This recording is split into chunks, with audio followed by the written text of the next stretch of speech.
I say every woman must try to see what makes her happy. And what can uplift Yeah. the family. Yeah, sometimes I've heard men say, oh, if you see one family is looking very good, I tell you, that man has been sat on. But if you are sat on and the family are He's happy, then stay Yes. certain. We Yeah. have to move. Let's carry on with the conversation on the other can you carry your Yes. two?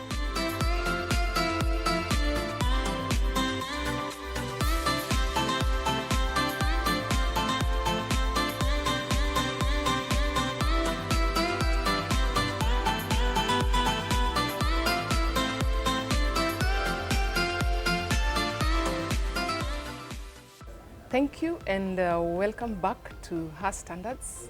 This is the show that sets the tone for gender equality and women empowerment conversations. My name is Quinta Mbori, and today we are at the Stanley Sarova in the CBD. This is the place that you should come to for your banqueting, dining, and conferencing experiences. On today's episode of Women You Should Know, we are joined by one special guest, a phenomenal woman, an influential woman here in Kenya, and she's none other than Cabinet Secretary for Public Service, Youth and Gender Affairs, Professor Margaret Kobia. Karibu sana, Madam CS. Thank you. We are extremely honored to have you. Thank you for taking your time to join us as we mark this very important day in the lives of women in the world. Madam CS, most people only understand you, or rather know you, as the Cabinet Secretary for Public Service, in the Ministry of Public Service, Youth and Gender Affairs. But they don't really appreciate that this has been a journey right from the days when you were in high school and a high school teacher at Ngara Girls. Possibly you could take us through that journey. First of all, I never knew I would be a cabinet secretary in Kenya government at any time. But I think since I went to primary school, at least I knew education was important. That's what my parents said. And for you to be able to be out of this environment where you have to do a lot of shamba work, you have to get good education. So that one I was sure.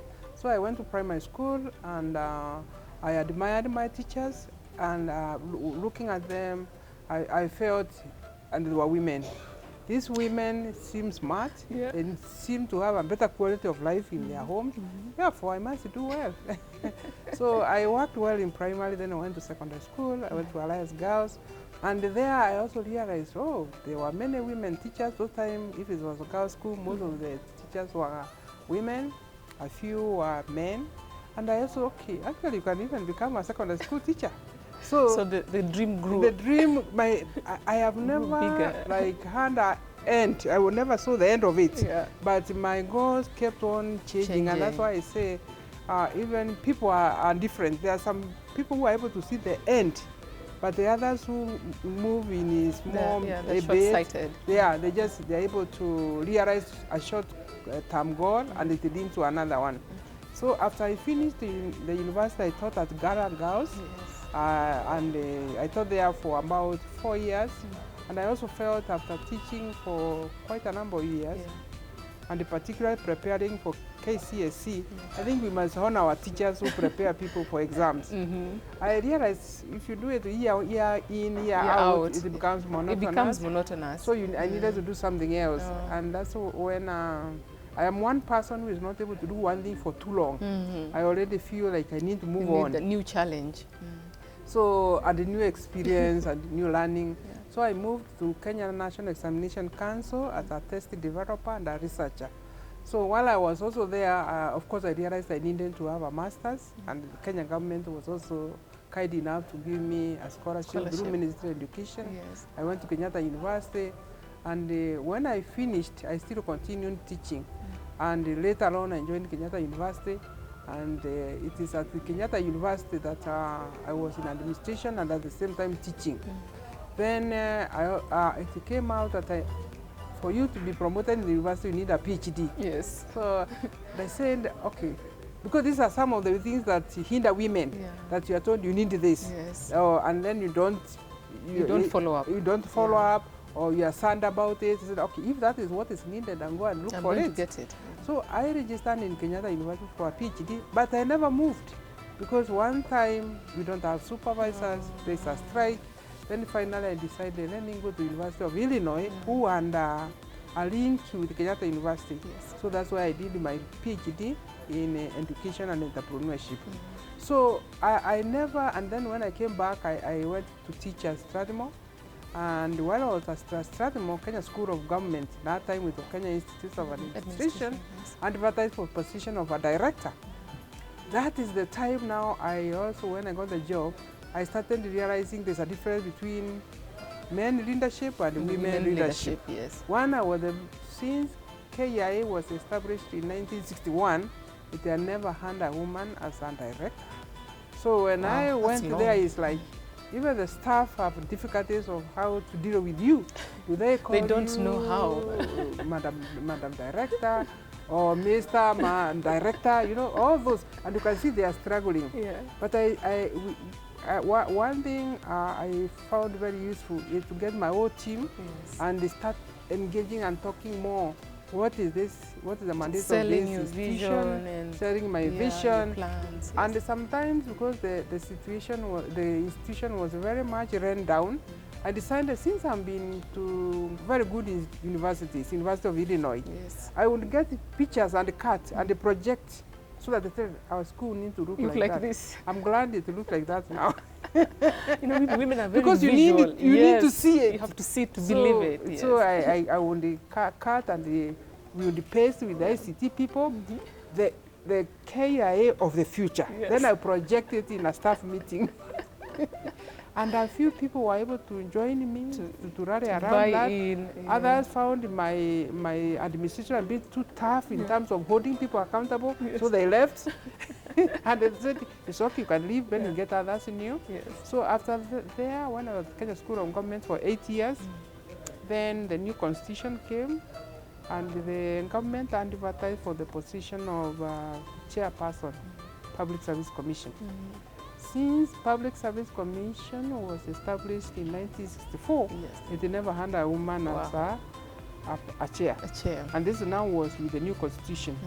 So and actually, this is one thing I acknowledge, that when you work well, your work can show for itself. Because it was not my idea, I applied. But a lot of people asked me, now you have been here for so long, why don't you apply for the chairman? Try this. And I said, let me try and see what happens. And actually, I got the job of the chairperson.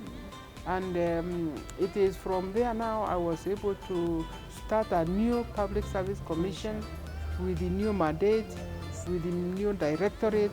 We hired more people with the talents that we needed for every department, and they changed the public service because we are saying we are like the human resource department of the whole executive. So if the executive doesn't perform, then it reflects on the Public Service Commission. So we worked very well with incumbent, and I think that's where they realized maybe I could do the public service as a CS. So I never saw it coming, but I always felt that I needed to go an extra mile in doing my job. And I think in the process, I think there was also luck. I can also God was on my side. On your side, yes. Because one of the things that I strongly believe in, every time I land in a new job, I say, God, you made me land on this job, you must have figured out how I'm going to do it. And through that, I think it has been quite a good journey. Yes.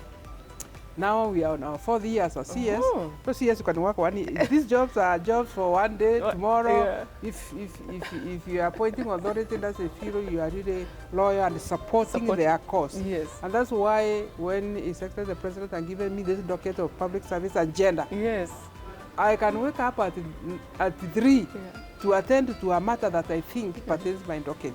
Because I know that's the only way we can work together, serve as a government, and meet the aspirations and needs of Kenyans. So, and I've enjoyed every bit. Not to say that there aren't challenges. There are challenges. Because I was going to ask you that you inherited a docket bedeviled by corruption, poor work ethics, and you know, when it comes to service delivery, what exactly are you dealing with? How does it look like right now? How is the cleaning up process, and what still gives you sleepless nights?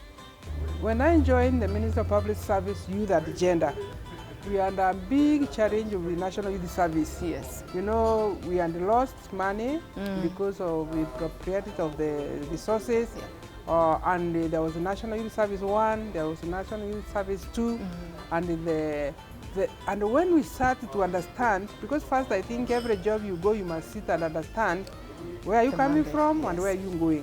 What are the challenges and what are the root cause?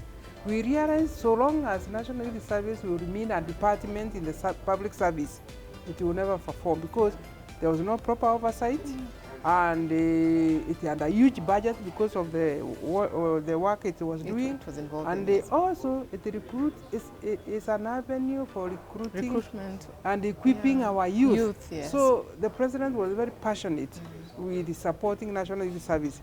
But the two incidences completely ruined that opportunity. Yeah. Therefore, I understood, and then if that is the case, we need to put structures and the framework of how National Youth Service is going to be run.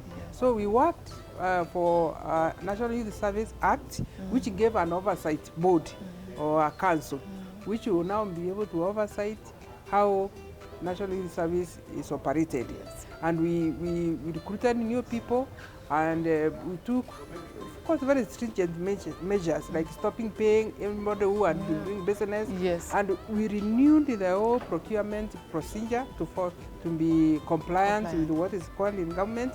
And this is my 4th year, no money has been stolen.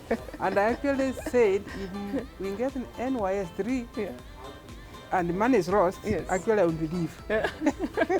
So that keeps me at night awake. Keeps you awake. Yes. It keeps me awake. Yeah. To think that we can have NYS 3 and lose money to the extent of what happened in 1 and 2, I think I will not even be able to face the president and really explain. So I would think I would leave. So what we have done, for everything that is bought, we check a box. As the procurement process be followed. Is this the most competitive price? Yes. What is the market price for this item? And I think, and also we got a new Director General who is able to lead a team at the National Youth Service and is moving on well. The ministerial part of it is never that problematic because in the ministry you have a PS in charge, so you are providing oversight and guidance and strategic leadership. So our biggest problem were with National Youth Service, Youth Enterprise Fund, and these other sagas. But now with the proper oversight, they have bonds, they are moving on. I only get the reports and the visits. I am one person who is really hands-on. And I struggle when people say, okay, you can just be a CS and sit in your corner office. Yes. But I am hands-on, and maybe I'm sorry to say, most of the people who have been PSs or who have grown a career like mine, even when they become CSs, they are not able to be hands-off. They take a back seat. They are able to look at what's going on because they relate, they can connect, and you are not going just to leave things so that you come like just a board member to check where you are and things have gone wrong. So I think it's going on very well. Yeah, you're creating a great legacy. And even when we had COVID, and we took a break before we brought in National Youth Service, when we brought them in October, up to today, about 10,000. We have never had a case of corona. Because that's why I strongly believe corona, if you observe the measures, you can be able to deal with it.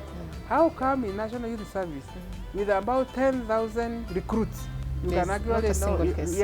And they just do the observation of the measures. Wow. So we are good, and we are not hoping to have any difficulties again. We are crossing our fingers. Yes, we cross our fingers. We have a very good council.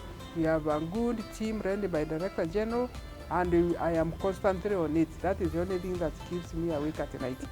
Talk of youth and unemployment. Our country is currently suffering from the aftermath of COVID-19 that saw jobs that the youth and mostly youth and women were doing suffer a big blow.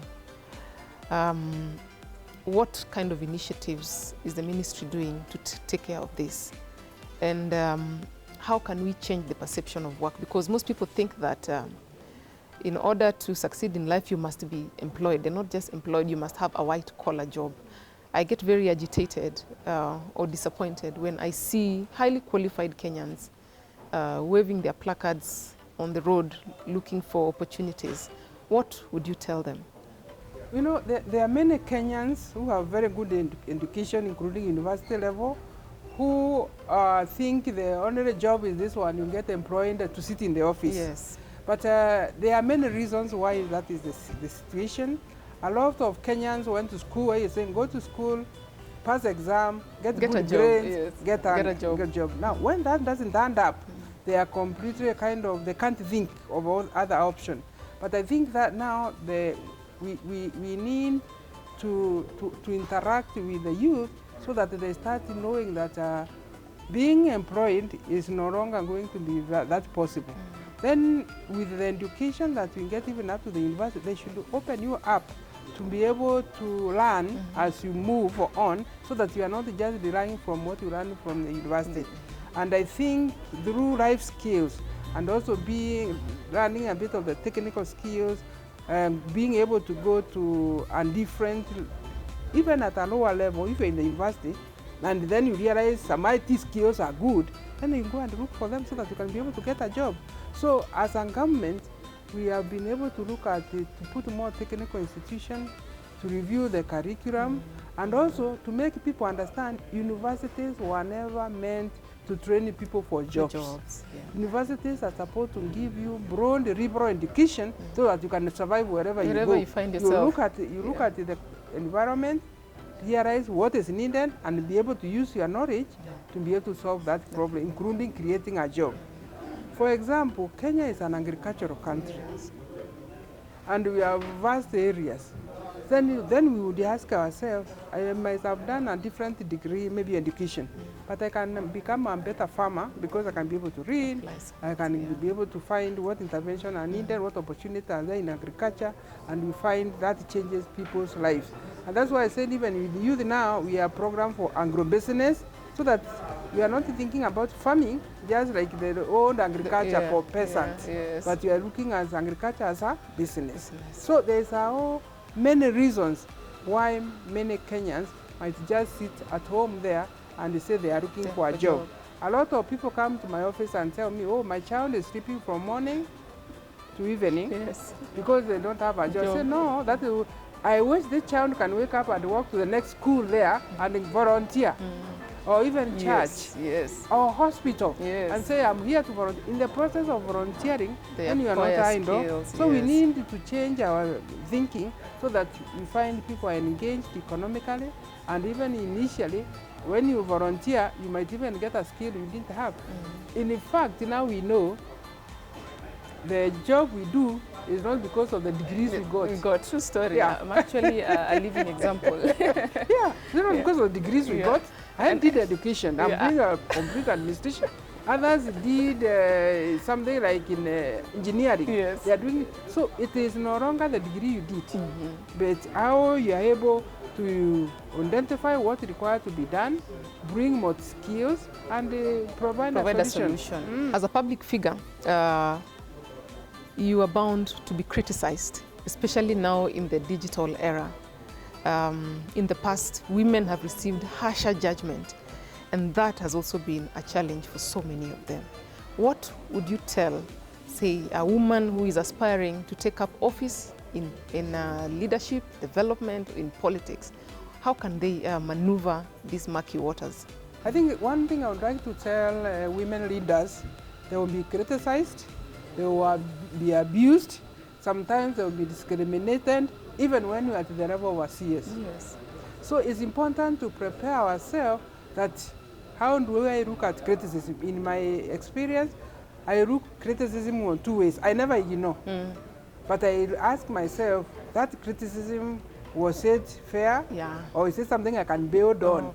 I remember at one time I said, oh, she is in a certain department of Kenya National Examination Council, but she doesn't have masters.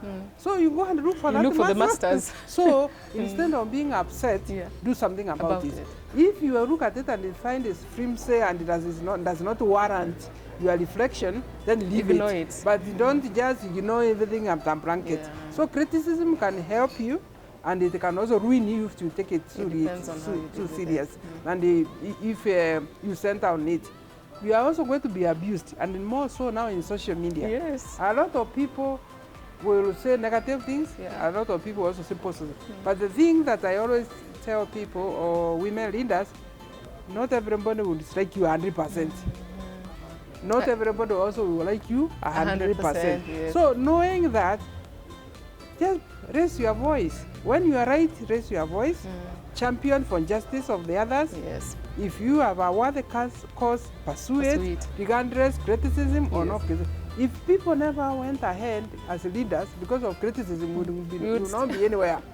So you look at it, so long as you have a high integrity, then whatever criticism comes, you overcome it. And I think Kenya, we are more mourning all the time of how things are not working.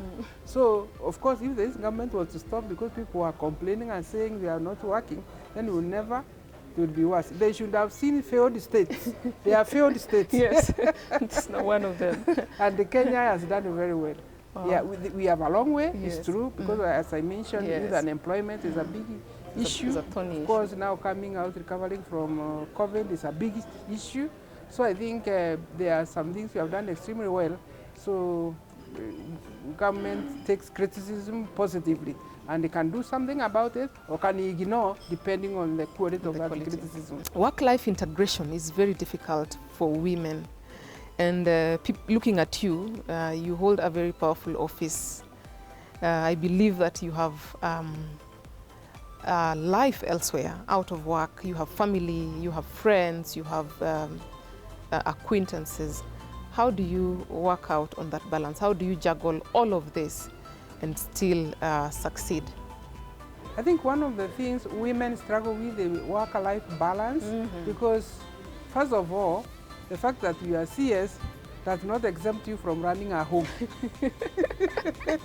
or looking after a husband, or looking after your children and grandchildren. So that is like given. And then you have a food tray in your office. So in the office front, what I do, I delegate a lot. And when I delegate, I leave them to do their work.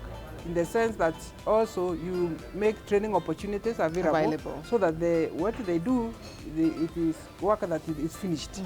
Then I also have like, we have like almost monthly meeting with my team, right, from CASES, PSS, so that we share the load and everybody is in the picture of where we are going. The good thing of having those kind of performance-related meetings, everybody is on the same page. So the burden is not just on the CS. So if the CS, Shebesh, or PS Kimonya, Coletta Suda know what is their role. So that helps me a lot to cope with work-life balance. At home, I also have support team. And also, I always say, women, no, but even if you cooked or washed the dishes or ironed the shirt, that's okay. But if other people can do it and you give them a job, employ them, it is also okay. The only mistake you can make is if you don't train very well, and then now they don't do the right kind of, they have not been able to run their home. So I think that balancing is very important. And I also listen to myself. I know when I'm getting beyond, you know, that I'm getting some stress. For example, if I start forgetting, I know, because women must start having to know when you have the early warning that things are not adding the up. The system is collapsing. The system is collapsing. I'm okay when my relatives say, but we never see you. I'm okay with that.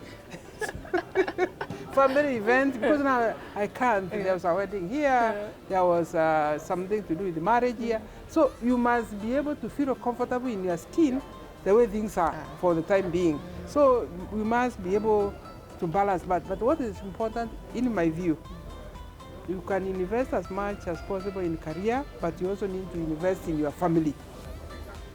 And everybody has a family. We either have a mother, a father, a sister, a brother, a son. a son. So you must find that balance that they'll need you somewhere and you need them. Because these careers will end anyway. I know. And you need to go back to that family. So if they grew without you, why would they need you now? So I think I already advocate women can have it all.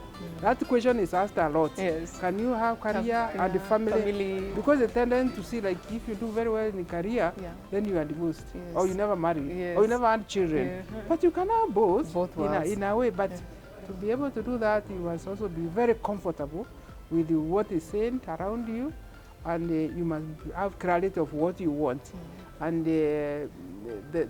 find the coping strategies for you, and also being able to communicate very well with your support system, your children and your spouse, because I think that is the hardest issue when it comes to communication, so that you are all on the same page.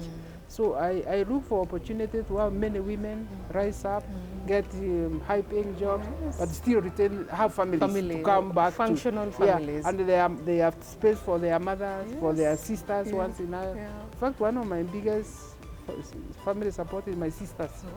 I don't have time for everybody, but at least my sisters, we spend time and they look at things and even laugh. Very well. That makes me keep healthy. We are taking a short break, and when we come back, we get candid and personal with our guest for today, who is Cabinet Secretary Professor Margaret Kobia. Don't go away.